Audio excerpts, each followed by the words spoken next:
বন্যার পানি নেমে যাচ্ছে এমন খবরই হয়তো আপনি টিভিতে দেখছেন, কিন্তু চট্টগ্রামের বাঁশখালীর হাজারো মানুষের কাছে এখনও বন্যা শেষ হয়নি। এখনও কেউ টিনের চালে আশ্রয় নিয়ে না খেয়ে দিন কাটাচ্ছেন, কেউ সাপের ভয় আর পানির মধ্যে সন্তানকে বুকে জড়িয়ে রাত পার করছেন। যেখানে পানি নেমেছে সেখানেও হাজার হাজার মানুষের ঘর এখনও কাদা আর পানিতে ডুবে আছে, জ্বলছে না চুলার আগুন। অথচ তাদের এই কান্নার গল্প খুব কমই পৌঁছাচ্ছে মানুষের কাছে। আজকের প্রতিবেদনে দেখুন বন্যার সেই নির্মম বাস্তবতা, যেখানে প্রতিটি পরিবার লড়ছে শুধু আরেকটি সুন্দর সকাল দেখার জন্য, যেখানে থাকবে না কোনো কষ্ট দুর্দশা। সব মিলে এই মুহূর্তে চট্টগ্রামে বন্যার আপডেট কি, চলুন বিস্তারিত জেনে নেই।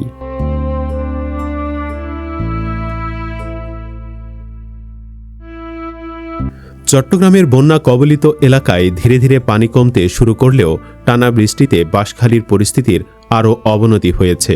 সাতকানিয়ায় বন্যার পানি নামতে শুরু করায় আশ্রয়কেন্দ্রে থাকা শত শত মানুষ বাড়ি ফিরেছেন। তবে বাঁশখালীতে নতুন করে বৃষ্টির কারণে প্রায় ৬০,০০০ মানুষ এখনও পানিবন্দী রয়েছেন।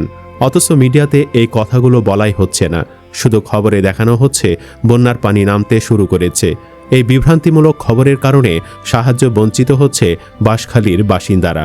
অথচ বাঁশখালীতে এখনও বন্যায় ডুবছে মানুষ, এখনও ওই অঞ্চলে মানুষের মৃত্যুর খবর পাওয়া যাচ্ছে, মানে এখনও তাদের বিন্দুমাত্র দুর্দশা দূর হয়নি। উপজেলা প্রশাসন সূত্রে জানা গেছে, সাতকানিয়া উপজেলার বিভিন্ন এলাকায় রোববার থেকে পানি কমতে শুরু করেছে। এতে বন্যা পরিস্থিতির কিছুটা উন্নতি হয়েছে। সাতকানিয়া উপজেলা নির্বাহী কর্মকর্তা খন্দকার মাহমুদুল হাসান জানান, শনিবার সরকারি আশ্রয় কেন্দ্রগুলোতে প্রায় ১৫০০ জন মানুষ আশ্রয় নিয়েছিলেন। পানি কমতে শুরু করায় তাদের মধ্যে প্রায় ১২০০ জন ইতোমধ্যে নিজ নিজ বাড়িতে ফিরে গেছেন। তিনি বলেন, পানি নামতে শুরু করেছে, সার্বিক পরিস্থিতিরও ধীরে ধীরে উন্নতি হচ্ছে। তবে ডলু নদী সংলগ্ন নিচু এলাকা এখনও পানিতে তলিয়ে রয়েছে, ফলে অনেক পরিবার এখনও বাড়ি ফিরতে পারেনি। অন্যদিকে পাশের উপজেলা বাঁশখালীতে টানা বৃষ্টিতে বন্যা পরিস্থিতির উন্নতি হয়নি, বরং তাদের দুর্দশা আরও বেড়েছে। খোঁজ নিয়ে জানা গেছে, এমনও পরিবার আছে তারা দিনের পর দিন না খাওয়া, শুধু চিড়ামুড়ি খেয়ে কাটছে তাদের দিন। ভিটা বাড়ি ছেড়ে আশ্রয় কেন্দ্রে যাননি এমন অনেক পরিবার আছে। এদের মধ্যে অনেকেরই বাড়ির ছাদে কিংবা জীবনের ঝুঁকি নিয়ে টিনের চালে সাপবিচ্ছুর সাথে রাত কাটাচ্ছে। বাঁশখালীর ইউএনও মোহাম্মদ রুহুল আমিন জানান, উপজেলায় এখনও অন্তত ৬০,০০০ মানুষ পানিবন্দী রয়েছেন। নতুন বৃষ্টিতে কয়েকটি এলাকায় পানির উচ্চতা আরও ১ থেকে ২ ইঞ্চি বেড়েছে। তিনি বলেন, আজ বৃষ্টি না হলে পরিস্থিতির অনেক উন্নতি হতো। তিনি আরও জানান, অনেক মানুষ সরকারি আশ্রয় কেন্দ্রে না গিয়ে উঁচু এলাকায় আত্মীয় স্বজনের বাড়িতে অবস্থান করছেন। কেউ কেউ ঝুঁকি নিয়ে নিজ এলাকাতেই আছেন। স্থানীয় বাসিন্দাদের অভিযোগ, অনেক বাড়িঘর এখনও পানির নিচে রয়েছে। সড়ক ক্ষতিগ্রস্ত হওয়ায় এবং বিদ্যুৎ সরবরাহ না থাকায় স্বাভাবিক জীবনযাত্রা ব্যাহত হচ্ছে।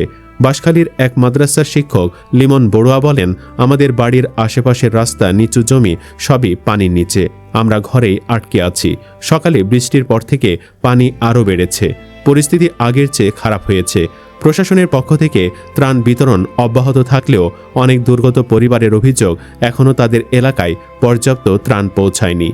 এদিকে বাংলাদেশ আবহাওয়া অধিদপ্তর জানিয়েছে, রোববার দুপুর ১২টা পর্যন্ত আগের ২৪ ঘন্টায় চট্টগ্রামে ১৪২.৭ মিলিমিটার বৃষ্টিপাত রেকর্ড করা হয়েছে।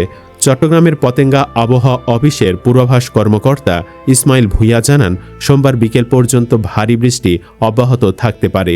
এরপর বৃষ্টির তীব্রতা কিছুটা কমে মাঝারি পর্যায়ে নেমে আসার সম্ভাবনা রয়েছে। বিভাগীয় প্রশাসনের তথ্য অনুযায়ী এই বন্যায় শুধু চট্টগ্রামে ৮,৬৬,০০০-এর বেশি মানুষ ক্ষতিগ্রস্ত হয়েছেন। এখন পর্যন্ত অন্তত ৪৩ জনের মৃত্যু হয়েছে। বন্যা কবলিতদের দুঃখ দুর্দশার গল্প বলে শেষ করা যাবে না। এক একজনের দুর্দশা নিয়ে এক একটি সিনেমা বানানো যাবে। সবার গল্প তুলে ধরা সম্ভব না, তাই অন্তত একজনের গল্প বলতে চাই, যাতে আপনারাও ফিল করতে পারেন বানভাসী মানুষের দুর্দশা। ছোট ছোট ২ কক্ষের টিনের ঘর, খোলা দরজা দিয়ে ভেতরে ঢুকতেই চোখে পড়ে মধ্যবয়স্ক এক ব্যক্তি বিছানায় শুয়ে আছেন। খাটের নিচে মেঝেতে নোংরা কাদা পানি। ঘরের বাহিরে উঁচু একটা জায়গায় পানি থেকে পা বাঁচিয়ে বসে আছেন কাছাকাছি বয়সের আরেক নারী, সম্পর্কে ভাই বোন তারা। বাড়ির বাসিন্দা বলতে এই দুজনই। গত সপ্তাহে ভারী বর্ষণের সময় ঢলের পানি বাড়িতে ঢুকতে শুরু করলে প্রতিবেশীরা তাদের দুজনকে পাশের একটি পাকা বাড়িতে নিয়ে যান। পানি সরে যাওয়ার পর গতকাল মঙ্গলবার তারা ফিরে এসেছেন ঘরে। চট্টগ্রামের বাঁশখালী উপজেলার খানখানাবাদ ইউনিয়নের পশ্চিম ডোংরা এলাকায় ছোট্ট টিনের ঘরে থাকেন দুই ভাই বোন শামসুল আলম ও হাসিনা আক্তার। দুই ভাই বোনই শারীরিক প্রতিবন্ধী। এর মধ্যে ভাই শামসুল আলম হাঁটাচলা করতে পারেন না। ছোটবেলায় তাদের মা মারা যান, আর ২০ বছর আগে বাবা কালু মিয়াও তাদের এতিম করে চলে যান। এরপর থেকেই একা বাঁচা লড়াই শুরু হয় ভাই বোনের। আত্মীয় স্বজনদের সহায়তায় সংসার চলে কোনো মতে। ভাই শামসুল আলম হাঁটাচলা করতে পারেন না বলে রান্না থেকে শুরু করে ঘরের সব কাজ একাই করেন হাসিনা আক্তার। আগে ছোট একটা কুড়ে ঘরে থাকতেন তারা। বছর খানেক হলো তাদের প্রবাসী ভাইয়ের ছেলের পাঠানো টাকায় প্রতিবেশীরা টিনের একচালা ঘর তুলে দিয়েছেন। গত সপ্তাহে সেই ঘরটি তলিয়ে যায় বন্যার পানিতে। স্থানীয় লোকজনের সঙ্গে কথা বলে জানা গেছে ৭ জুলাই রাত থেকে উপজেলার খানখানাবাদ ইউনিয়নের পশ্চিম ডোংরা এলাকায় পানি বাড়তে থাকে। এরপর টানা বৃষ্টিতে পানি তলিয়ে যায় বিস্তীর্ণ এলাকা। পুরো এলাকার বিভিন্ন জায়গা থেকে পানি কমে গেলেও গতকাল বিকেল পর্যন্ত হাঁটু সমান পানি ছিল পুরো খানখানাবাদের ৮০% জায়গায়। গতকাল দুপুরে ঘরের সামনে কথা হয় হাসিনা আক্তারের সঙ্গে। জানতে চাইলে হাসিনা আক্তার বলেন, আমার ভাই চলতে ফিরতে পারেন না, তাকে খাইয়ে দিতে হয়। আমি নিজেও শারীরিকভাবে সুস্থ নই। সব মিলে আমাদের কষ্টের শেষ নেই। এবারের বন্যায় প্রতিবেশীদের কারণে প্রাণে রক্ষা পেয়েছেন বলে জানালেন হাসিনা আক্তার।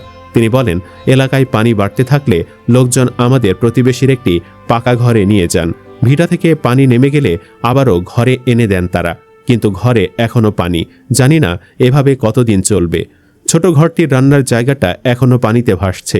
চুলা জ্বালাতে না পারলে শুকনা খাবার খেয়ে থাকতে হবে বলে হাসিনা জানালেন। অল্প চাল থাকলেও চুলা নিয়ে দুশ্চিন্তা কাটছে না। কাদা সরিয়ে ঘরটা গোছাবেন, সব ঠিকঠাক করবেন, সে সামর্থ্যও নেই হাসিনার। তিনি নিজেও হাঁটাচলা করতে পারেন না ঠিক মতো। ঘরের এক কোণে বসে হাসিনা দীর্ঘশ্বাস ছাড়েন, বলেন, আল্লাহ বিপদ দিছে, আল্লাহই রক্ষা করবেন।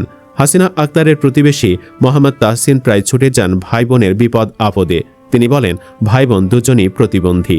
তাদের মধ্যে ভাইয়ের শারীরিক অবস্থা খুবই খারাপ। তাদের নিয়ে পাড়াপড়শি চিন্তার শেষ নেই। গত বছর তাদের জন্য ঘর তোলা হয়, এখন সেই ঘরটি বন্যার পানিতে ডুবেছে।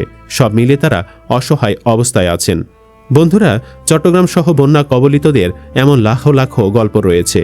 কারণ গত ৫ জুলাই থেকে দেশের দক্ষিণ পূর্ব ও উত্তর পূর্বাঞ্চলের 10টি জেলায় শুরু হওয়া টানা ভারী বর্ষণ, পাহাড়ি ঢল এবং আকস্মিক বন্যা জনজীবনকে এক ভয়াবহ বিপর্যয়ের মুখে ঠেলে দিয়েছে। তো বন্ধুরা, বন্যার পানি একদিন না একদিন নেমে যাবে, কিন্তু যেসব মা তাদের সন্তান হারিয়েছেন, যেসব ব্যক্তিরা সব হারিয়ে নিঃস্ব হয়েছেন, তাদের কষ্ট এত সহজে শেষ হবে না। বাঁশখালী সহ দুর্গত এলাকার হাজারো মানুষের জন্য আপনার ছোট্ট সহানুভূতি, একটি দোয়া কিংবা সামান্য সহযোগিতাও হতে পারে নতুন আশার আলো। আসুন আমরা তাদের পাশে দাঁড়াই। আল্লাহ যেন সব দুর্গত মানুষকে নিরাপদ রাখেন এবং যারা ক্ষতিগ্রস্ত হয়েছেন তাদের ধৈর্য ও শক্তি দান করেন। আমিন। আপনিও কমেন্ট বক্সে আমিন লিখুন। ভিডিও ভালো লাগলে লাইক দিন এবং পরবর্তী আপডেটের জন্য চ্যানেলটি সাবস্ক্রাইব করে আমাদের সাথেই থাকুন। ধন্যবাদ।